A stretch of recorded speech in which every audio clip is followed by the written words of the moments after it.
गं गणपते नमः। नमस्कार दोस्तों, भक्ति ही शक्ति में आप सभी का स्वागत है।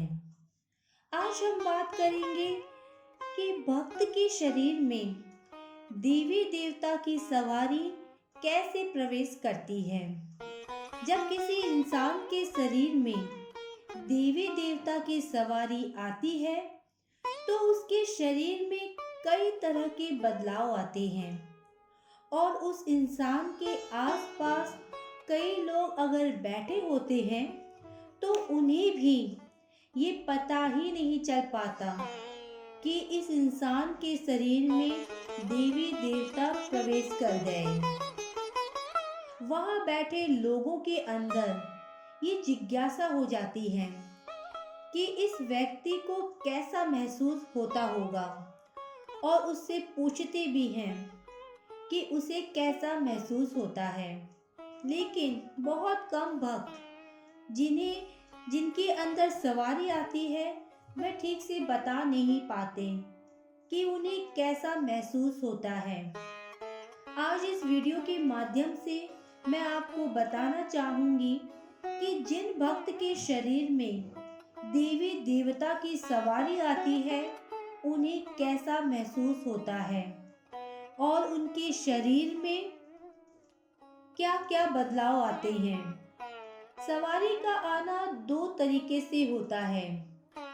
एक सवारी आती है जब आप मंदिर में देवता की सेवा कर रहे हैं, अपने घर पर सेवा कर रहे हैं, या फिर आपने कोई पूजा का संकल्प ले रखा है, या फिर आप कोई व्रत उपवास कर रहे हैं। जिस शक्ति के लिए आप ये कर रहे हैं तो वह शक्ति अपनी इच्छा से वो शक्ति आपके पास आती है। एक तो इस तरह से सवारी आती है और दूसरी शक्ति आती है गुरु के द्वारा। गुरु जब आपको सवारी देते हैं तब वह शक्ति सवारी के रूप में आनी शुरू हो जाती है। जब सवारी आपके शरीर में आती है तो आपको कैसा महसूस होता है। जब आप उस सवारी के लिए ध्यान में बैठे रहते हैं तो सबसे पहले क्या होता है, जब वो शुरुआत करती है आपके शरीर में प्रवेश करने की, तब क्या होता है, आपके पैर धीरे धीरे सुन्न हो जाते हैं और धीरे धीरे आपका शरीर पूरा सुन्न पड़ जाता है। उसके बाद आपके कंधे भारी होना शुरू हो जाते हैं और सिर घुमाने को मन करता है, झूमने को मन करता है। आपको ऐसा फील होता है कि बहुत पावर आ गई है आपके अंदर, आप बड़े से बड़े कार्य कर सकते हैं। कई लोगों की आंखों से आंसू आना भी शुरू हो जाता है।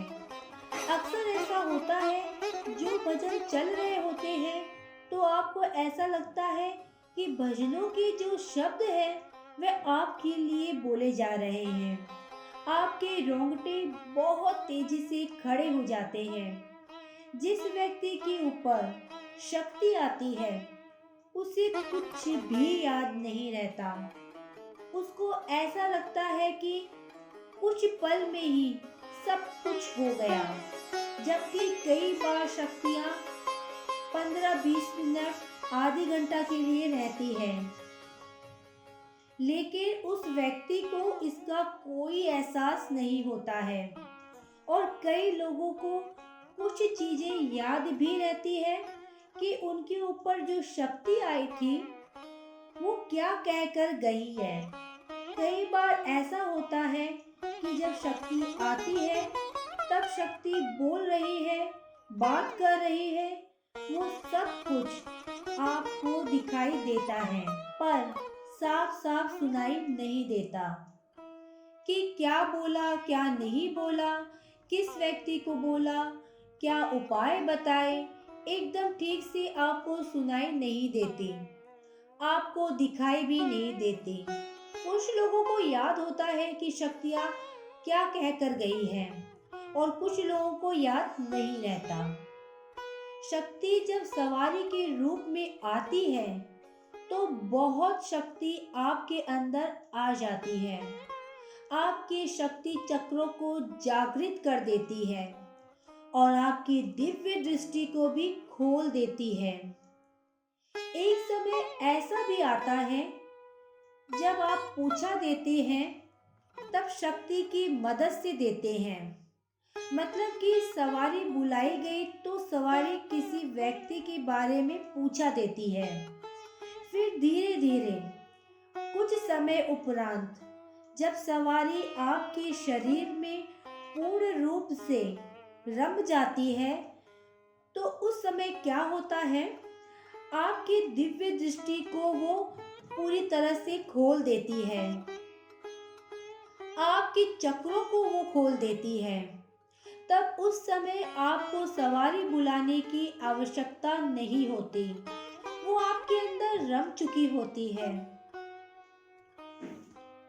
फिर आप जो भी सवाल जवाब करते हैं अपने मन में ही करते हैं, उसका जो उत्तर है वो शक्ति आपको देना शुरू कर देती है। तो दोस्तों, शक्ति का आपके शरीर पर आना ये कोई छोटी बात नहीं है, ये बहुत बड़ी बात है। और कुछ ही लोगों के साथ ऐसा होता है। हजारों लाखों कई लोगों में से कोई एक दो लोगों के साथ ऐसा होता है। शक्ति अपना चुनाव भी खुद करती है। कौन गद्दी लगाएगा, कौन भक्त बनेगा, किसके घर में विराजमान होंगे, वो सब शक्तियां ही चुनती है।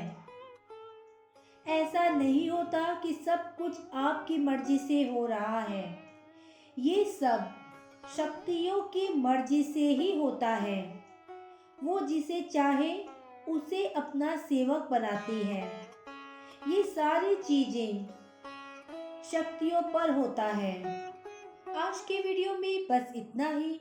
अगर आपने मुझे अब तक सब्सक्राइब नहीं किया है तो सब्सक्राइब जरूर करें। कमेंट और लाइक करना ना भूलें। इसी कामना के साथ कि आप हमेशा खुश रहें, स्वस्थ रहें। नमस्कार।